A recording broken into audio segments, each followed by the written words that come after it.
मेष राशि वाले मेरे मित्रों, शनि वक्री हो रहे हैं 27 जुलाई से और 11 दिसंबर तक रहेंगे। और इस पर मुझे पता है आपने बहुत सारे वीडियो ऑलरेडी देख लिए होंगे, लेकिन एक फतासी, एक उलझी हुई या काल्पनिक बातें जो लोग अक्सर किया करते हैं शनि वक्री को लेकर के। तो मैं सबसे पहले तो एक छोटी सी बात आपको बता दूं कि शनि वक्री होना आपके लिए अच्छा है, नो डाउट। लेकिन शनि वक्री हर साल होते हैं, लगभग 138 से 140 दिन वो हर साल वक्री रेट्रोग्रेड होते हैं। कोई नया इंसिडेंट नहीं होने जा रहा है, कोई बहुत बड़ी बात नहीं है। लेकिन आपके जीवन में इससे क्या परिवर्तन आएगा, ये एक बहुत बड़ी बात है। कुछ लोग बोल रहे होंगे अब मेष राशि वालों के और बुरे दिन आएंगे और टेंशन होगी और दिक्कत होगी। और कुछ कह रहे होंगे कि भाई ये जो साढ़े साती है ना, ये जो बहुत ज्यादा डेंजरस आपके लिए थी, पहला चरण चल रहा है ना आपको साढ़े साती का, तो इसका मतलब ये है कि अब और जो है ये साढ़े साती का इम्पैक्ट खत्म हो जाएगा और आपको इतना टेंशन नहीं है।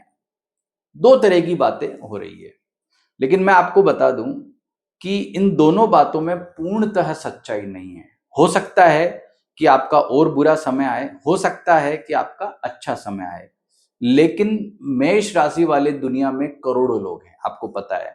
और सभी पर शनि वक्री के इम्पैक्ट या प्रभाव कैसे रहेंगे उसको जानना है तो थोड़ा डीप में जाना पड़ता है, गहराई में जाना पड़ता है। तो आप वो सारे वीडियो देख चुके होंगे मुझे पता है, लेकिन यहां हम एक नए तरीके से मैं आपको एक्सप्लेन करूंगा कि शनि रेट्रोग्रेड होकर के मेष राशि वाले व्यक्तियों को कैसे प्रभावित करेंगे। तो आप इस पूरे वीडियो को देखना, समझना, फिर आपको मेरी बात जो है पूरा वीडियो देखने के बाद फिर समझ में आ जाएगी कि ओके, इसका मतलब ये जो समझ में आया है कि यहाँ ये शनि अब ऐसे हमें प्रभाव जो है अपना डालेगा। तो सबसे पहले हम बात कर लेते हैं आपकी जन्म राशि पर। आपकी जन्म राशि मेष है, मतलब आपकी जन्म पत्रिका में चंद्रमा 1 नंबर में है, तो आपकी मेष राशि है। तो ऐसी स्थिति में आपको पता है कि अभी आपकी साढ़े साती का पहला चरण चल रहा है। और ये जो पहला चरण है ये बड़ा ही खतरनाक माना जाता है करियर के मामले में, हेल्थ के मामले में, मानसिक मामलों में। अब शनिदेव जब वक्री हो रहे हैं 27 जुलाई को, तो उनका असर हो जाएगा कम। कुछ लोग कहते हैं शनि डेंजरस हो जाता है, जबकि मैं बता दूं कि वक्री होना एक कोई रियल घटना नहीं होती है। मतलब कोई ग्रह कभी पीछे नहीं जाता है, ग्रह तो हमेशा ही आगे चलते हैं। पर एक पृथ्वी, सूर्य और शनि, इन तीनों का एक स्पेशल सिचुएशन बन जाता है कि हमें जो है वो ग्रह पीछे जाता हुआ प्रतीत होता है। मतलब ये एक आभासी घटना है, और जब ये आभासी घटना है तो ग्रह डेंजरस कैसे होगा। मैं आपको बता दूं कि जितने भी ज्योतिष के प्राचीन ग्रंथ हैं, जितने भी ग्रंथ हैं, आप पढ़ना, पढ़ें तो अच्छी बात है, उनमें कहीं भी वक्री जो प्लैनेट्स हैं उनके प्रिडिक्शन में एक जैसा बात कहीं नहीं लिखा हुआ है। हर व्यक्ति ने अपने अपने अपने एक्सपीरियंस शेयर किए हैं। और मेरा एक्सपीरियंस मैं आपको ये बताता हूं कि जब ग्रह साढ़े साती दे रहा हो, शनि स्पेशली ढैया शनि की वजह से बन रहा हो और वो रेट्रोग्रेड होगा, तो कमजोर होगा, वो मजबूत नहीं होगा। हो सकता है उसके कई रिजल्ट जो है वो डेंजरस हो सकते हैं, लेकिन पर्टिकुलर राशि फल में वो आपको ऐसा कोई डेंजर या दिक्कत वाला फल कतई नहीं देगा। तो ये तो यहाँ पे मैंने जो बात बोली है कि एक बहुत बड़ी राहत या गुड न्यूज आपको मिल गई है, ये बात तय है। लेकिन इतनी बात से मजा नहीं आया, अभी और हमें गहराई में जाना पड़ेगा। अरे भाई, नक्षत्र के आधार पे पता करो ना कि कैसा है। क्योंकि आपकी मेष राशि है, लेकिन मेष राशि में आपके नक्षत्र भी अश्विनी, भरणी या कृत्तिका में से कौन से हैं, वो जानना बहुत ज्यादा जरूरी है। तो वो कैसे जानेंगे?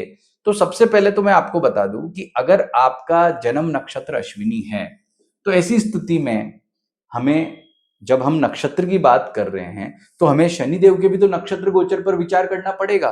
तो देखिए, शनि रेवती नक्षत्र में वर्तमान में है और 9 अक्टूबर 2026 तक रहेंगे। इसके बाद वो उत्तरा भाद्रपद में 8 फरवरी 2027 तक आएंगे, फिर वो वापस रेवती नक्षत्र में आ जाएंगे।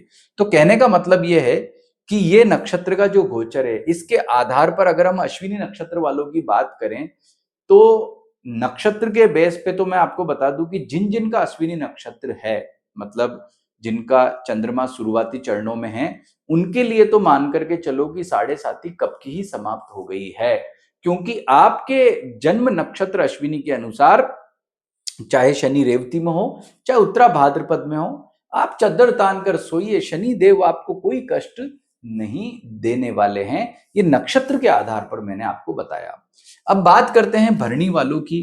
तो भाई भरणी वालों का वर्तमान समय तो ठीक है, लेकिन 9 अक्टूबर के बाद थोड़ा दिक्कत होगा। और 9 अक्टूबर के बाद जब शनि उत्तरा भाद्रपद में आएंगे और खास करके फिर 11 दिसंबर को मार्गी हो जाएंगे, तो 11 दिसंबर से 8 फरवरी तक का समय भरणी नक्षत्र वालों के लिए दिक्कत वाला है। अदरवाइज उसके पहले ठीक कहा जा सकता है। अब बात करते हैं कृत्तिका नक्षत्र वालों की। तो कृत्तिका नक्षत्र वालों के लिए अभी तक तो समय बड़ा ही दिक्कत वाला था, क्योंकि शनिदेव मार्गी थे और रेवती नक्षत्र में चल रहे थे। लेकिन अब उनको कुछ राहत मिल गई है। लेकिन जैसे ही शनिदेव उत्तरा भाद्रपद में आएंगे, तो 8 फरवरी तक उनको और ज्यादा राहत मिल जाएगी। कब? तो मैंने डेट्स बताई आपको तीनों नक्षत्र वालों के हिसाब से, कि अश्विनी वाले तो मुक्त हो गए, कोई टेंशन नहीं, भरणी कृत्तिका की डेट्स बताई।